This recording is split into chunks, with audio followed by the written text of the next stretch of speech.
तो दोस्तों जोहान्सबर्ग में साउथ अफ्रीका के खिलाफ खेले गए पहले ही ओडीआई मुकाबले में मोहम्मद शमी की आंधी के साथ शुभमन गिल ने अपने बल्ले से किया चमत्कार। जहां दोस्तों पहले गेंदबाजी करते हुए टीम इंडिया के विकेट टेकर तेज गेंदबाज मोहम्मद शमी ने अपनी तेज तर्रार कातिलाना गेंदबाजी से अफ्रीकी बल्लेबाजों के उड़ाए पर कच्चे और स्टंप तोड़ गेंदबाजी करते हुए पहले ही ओडीआई मुकाबले में हैट्रिक लेकर रचा इतिहास। वही दोस्तों लक्ष्य का पीछा करते हुए टीम इंडिया के टॉप ऑर्डर बल्लेबाजों के लड़खड़ाने के बाद शुभमन गिल ने खेली धुआंधार पारी। जहां दोस्तों रोहित शर्मा के जल्दी आउट होते ही शुभमन गिल ने आगे का मोर्चा संभालते हुए चौके छक्कों की झड़ी के साथ बनाया अनोखा रिकॉर्ड और पहले ओडीआई मुकाबले में तूफानी शतक ठोक तोड़ा सचिन और विराट का रिकॉर्ड। और पहले ही ओडीआई मुकाबले में टीम इंडिया ने साउथ अफ्रीका को दिखा दी उनकी असली औकात। नमस्कार दोस्तों, स्वागत है आपके अपने खूबसूरत से क्रिकेट चैनल क्रिक अबोबो में। दोस्तों इस वीडियो में हम आपको हाल ही में भारत और साउथ अफ्रीका के बीच जोहान्सबर्ग में खेले गए पहले वनडे मुकाबले की पूरी रोमांचक हाईलाइट आपके सामने परोसने वाले हैं। लेकिन दोस्तों वीडियो में आगे बढ़ने से पहले आप रोहित शर्मा और केएल राहुल में से किसे भारतीय टीम का बेहतरीन कप्तान मानते हैं, अपने कीमती सुझाव कमेंट के माध्यम से जरूर बताएं। वीडियो पसंद आए तो इसे लाइक करिए और चैनल को सब्सक्राइब कर हमें अपना प्यारा सा सपोर्ट जरूर दिखाएं। दोस्तों जैसा कि आप सभी जानते हैं कि हाल ही में 3 T20 मैचों की रोमांचक सीरीज में भारत और साउथ अफ्रीका की टीमें अपने एक मुकाबले जीतकर सीरीज में बराबरी पर आ गई थी। लेकिन दोस्तों इसके जस्ट बाद ही दोनों टीमों के बीच एक बार फिर से 3 ओडीआई मैचों की रोमांचक सीरीज शुरू हो चुकी है, जहां दोस्तों टीम इंडिया की कमान केएल राहुल के कंधों पर सौंपी गई है। वही दोस्तों अफ्रीका के लिए टेम्बा बाउमा कप्तानी कर रहे थे। दोस्तों इसके बाद मुकाबले में टॉस होता है, सिक्का उछाला जाता है, जहां दोस्तों टॉस जीतकर केएल राहुल पहले गेंदबाजी करने का फैसला करते हैं और साउथ अफ्रीका की टीम को पहले बल्लेबाजी करने का निमंत्रण दिया जाता है। दोस्तों इसके बाद साउथ अफ्रीका के लिए पारी का आगाज करने के लिए टीम के 2 विस्फोटक ओपनर बल्लेबाज क्विंटन डिकॉक और टेम्बा बाउमा की एंट्री होती है, जिनके कंधों पर टीम को ठोस शुरुआत देने की जिम्मेदारी होती है। वही दोस्तों टीम इंडिया के लिए पहले ओवर की गेंदबाजी करने तेज गेंदबाज बुमराह आते हैं, जहां दोस्तों पहली गेंद पर डिकॉक के द्वारा एक चौका जड़ दिया जाता है और अगली गेंद पर सिंगल लेकर बाउमा को स्ट्राइक देते हैं। लेकिन दोस्तों इसके बाद बुमराह का तूफान देखने को मिलता है, जहां दोस्तों शानदार कमबैक करते हुए बुमराह इसी ओवर की अंतिम गेंद पर एकदम जड़ में गेंदबाजी करते हुए यार्कर गेंद पटकते हैं और टेम्बा बाउमा को चारों खाने चीत करते हुए स्टंप तोड़ गेंदबाजी के माध्यम से क्लीन बोल्ड कर देते हैं। जहां पर टेम्बा बाउमा ओवर की अंतिम गेंद पर क्लीन बोल्ड होकर बिना खाता खोले ही डगआउट की ओर लौट जाते हैं। जिसके बाद दोस्तों आगे का मोर्चा संभालने के लिए वांडे डसन की एंट्री होती है। यहाँ पर दोस्तों दूसरे ओवर में मोहम्मद शमी को टारगेट करते हुए दोनों ही बल्लेबाजों के द्वारा एक चौके जड़ दिए जाते हैं और इसके बाद तो दोनों ही बल्लेबाज बेहतरीन तालमेल के साथ बल्लेबाजी करते हुए अच्छी गेंदों को छोड़ते हुए खराब गेंदों पर बड़ा शॉट मारना चालू कर देते हैं और पावर प्ले का भरपूर फायदा उठाते हुए दोनों ही बल्लेबाज मात्र 26 गेंदों में ही एक अड़सठ की साझेदारी पूरी कर लेते हैं और 10 ओवरों के खेल में टीम के स्कोर को 1 विकेट के नुकसान पर 55 रनों तक पहुंचा देते हैं। लेकिन दोस्तों इसके बाद 11वें ओवर में जैसे ही मोहम्मद शमी गेंदबाजी करने आते हैं तो दोस्तों 2 गेंदों में 2 लगातार चौके लगाते हुए क्विंटन डिकॉक मात्र 48 गेंदों में ही अपनी 50 पूरी कर लेते हैं। लेकिन दोस्तों इसके बाद शानदार कमबैक करते हुए ओवर की अंतिम गेंद पर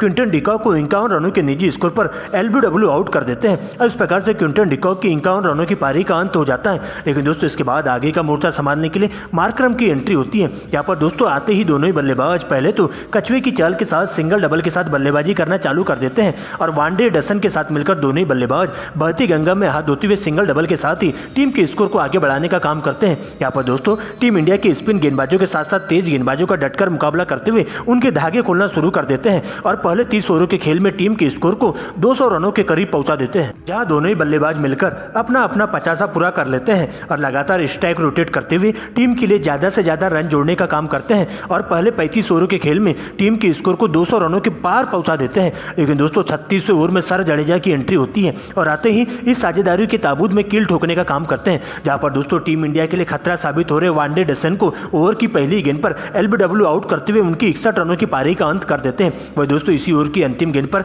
मार्करम को कॉटन बोल्ड कर देते हैं और इस प्रकार से दोस्तों उनकी 55 रनों की पारी का अंत हो जाता है और इस प्रकार से सर जडेजा एक ही ओवर में दोनों ही सेट बल्लेबाजों को आउट करते हुए अफ्रीकाई बल्लेबाजों की पूरी तरह से हवा खोल के रख देते हैं। लेकिन दोस्तों इसके बाद 2 नए बल्लेबाजों की एंट्री होती है, जहां पर दोस्तों नए बल्लेबाज के तौर पर सलामी विकेट कीपर बल्लेबाज क्लासेन का साथ देने के लिए डेविड मिलर की एंट्री होती है और यहां से दोनों ही बल्लेबाज मौके का फायदा उठाते हुए बॉल देखो और बॉल पिलो वाले नियम के तहत बल्लेबाजी करते हुए अंतिम के 15 ओवरों में चौके छक्कों की बारिश कर देते हैं। यहाँ पर दोस्तों टीम इंडिया के तेज गेंदबाजों के साथ साथ स्पिन गेंदबाजों के धागे खोल के रख देते हैं और खास तौर पर दोस्तों 40वें ओवर में मोहम्मद शमी के एक ही ओवर में दोनों ही बल्लेबाज 2 छक्के 2 चौके और 2 डबल के साथ 22 रन बटोर लेते हैं और इस प्रकार से टीम को 45 ओवर में 4 विकेट के नुकसान पर 250 रनों तक पहुंचा देते हैं। लेकिन दोस्तों इसके बाद अंतिम के 5 ओवरों में दोनों ही बल्लेबाज अपने हाथ खोलते हुए दिखाई देते हैं, जहां पर टीम इंडिया के तेज गेंदबाजों के साथ साथ स्पिन गेंदबाजों पर पूरी तरह से हावी होते हुए उनके ऊपर दबाव बनाने का काम करते हैं और दोनों ही बल्लेबाज वनडे में T20 स्टाइल में बल्लेबाजी करते हुए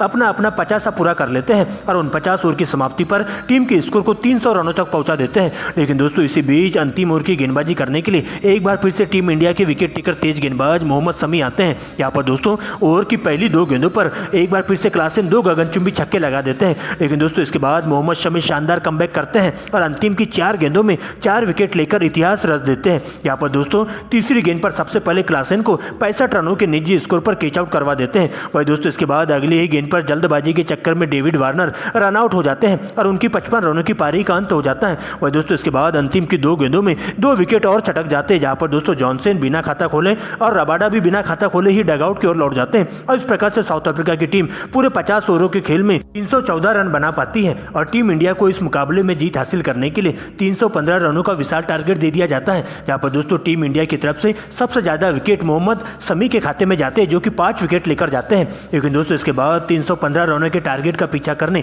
भारतीय टीम के 2 दिग्गज ओपनर बल्लेबाज रोहित शर्मा और शुभमन गिल की एंट्री होती है, जिनके कंधों पर टीम इंडिया को ठोस शुरुआत देने की जिम्मेदारी होती है। वही दोस्तों पहले ओवर की गेंदबाजी करने नगीडी आते हैं, लेकिन दोस्तों पहली ही गेंद पर एक बड़ा विकेट टीम इंडिया का चले जाता है, जहां पर दोस्तों रोहित शर्मा बिना खाता खोले ही डगआउट की ओर लौट जाते हैं और LBW आउट हो जाते हैं। जिसके बाद दोस्तों शुभमन गिल का साथ देने के लिए नए बल्लेबाज के तौर पर किंग कोहली की एंट्री होती है और यहां से किंग कोहली आते ही ओवर की अंतिम गेंद पर एक कवर ड्राइव लगा देते हैं। दोस्तों इसके बाद दूसरे ओवर में शुभमन गिल का तूफान देखने को मिलता है, जहां शुभमन गिल ताबड़तोड़ अंदाज में बल्लेबाजी करते हुए दूसरे ओवर में 2 छक्के लगा देते हैं और इस प्रकार से दोस्तों आगे भी दोनों ही बल्लेबाज बेहतरीन तालमेल के साथ बल्लेबाजी करते हुए अपने बल्लेबाजी का शानदार नमूना पेश करते हुए चले जाते हैं। जहां पर दोस्तों शुभमन गिल तो 5वें ओवर में जॉनसन को टारगेट करते हैं और एक ही ओवर में 2 चौके और 1 गगनचुंबी छक्के की मदद से 14 रन बटोर लेते हैं और इस प्रकार से दोनों ही बल्लेबाज आगे भी अच्छी गेंदों को छोड़ते हुए खराब गेंदों पर बड़ा हिट मारना चालू कर देते हैं और ताबड़तोड़ अंदाज में बल्लेबाजी करते हुए 10 ओवरों के खेल में टीम इंडिया के स्कोर को 1 विकेट के नुकसान पर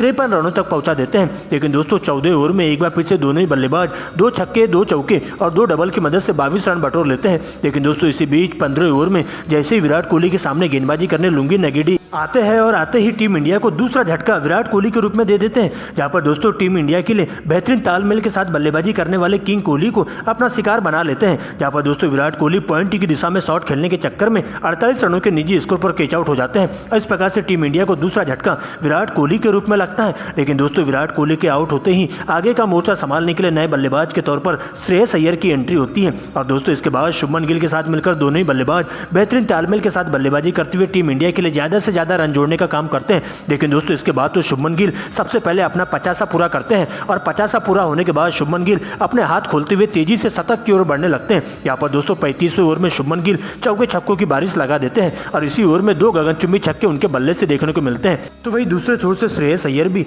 एक बार फिर से अपने बल्लेबाजी का शानदार नमूना पेश करते हैं और मात्र 48 गेंदों में ही अपना 50 पूरा कर लेते हैं। लेकिन दोस्तों इसके बाद 40वें ओवर में शुभमन गिल 2 छक्के और 2 चौकों की मदद से 20 रन बटोर लेते हैं और मात्र 88 गेंदों में ही अपना शतक पूरा कर लेते हैं। लेकिन दोस्तों इसी बीच 41वें ओवर में टीम इंडिया के ताबूत में कील ठोकने के लिए अफ्रीका के तेज गेंदबाज कोटजे की एंट्री होती है और आते ही टीम इंडिया की इस साझेदारी को तोड़ने का काम करते हैं। जहां पर दोस्तों अफ्रीका के लिए खतरा साबित हो रहे शुभमन गिल को 101 रनों के निजी स्कोर पर कैच आउट करवा देते हैं। जहां पर दोस्तों शुभमन गिल ओवर की पहली गेंद पर एक चौका जड़ देते हैं, लेकिन दोस्तों अगली ही गेंद पर बड़ा शॉट खेलने के चक्कर में सीमा रेखा के पास कैच आउट हो जाते हैं और उनकी 101 रनों की धुआंधार पारी का अंत हो जाता है। दोस्तों इसके बाद शुभमन गिल के आउट होते ही आगे का मोर्चा संभालने के लिए भारतीय टीम के कप्तान KL राहुल की एंट्री होती है और पहले तो दोनों ही बल्लेबाज कछुए की चाल के साथ सिंगल डबल के साथ ही टीम के स्कोर को आगे बढ़ाने का काम करते हैं और नजरें जमाने के बाद दोनों ही बल्लेबाज अपने हाथ खोलते हैं। यहाँ पर KL राहुल भी अपने हाथ खोलते हुए अफ्रीका के तेज गेंदबाजों के साथ साथ स्पिन गेंदबाजों पर कहर बनकर टूट पड़ते हैं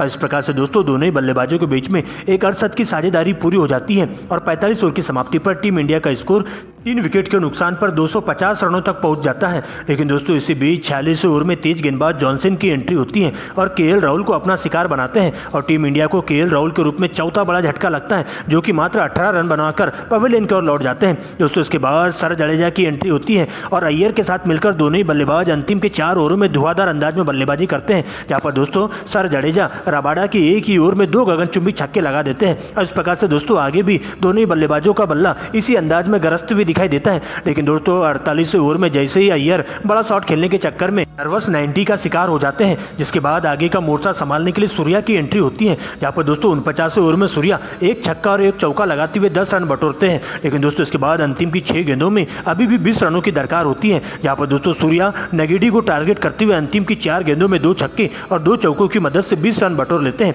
और इस प्रकार से दोस्तों नामुमकिन को मुमकिन करते हुए लगभग हार चुके मुकाबले में अफ्रीका के जबड़े से जीत को छीनकर टीम इंडिया पहले ओडीआई मुकाबले में उन्हें 5 विकेट से रौंद देती है। और इस तरह से 3 ओडीआई मैचों की रोमांचक सीरीज में पहले ही ओडीआई मुकाबले को 5 विकेट से जीत हासिल करते हुए टीम इंडिया 3 ओडीआई मैचों की सीरीज में 1-0 की अजय बढ़त हासिल कर लेती है, जहां पर दोस्तों अंतिम ओवर में सूर्या की तूफानी बल्लेबाजी के कारण टीम इंडिया इस मुकाबले में जीत दर्ज कर लेती है।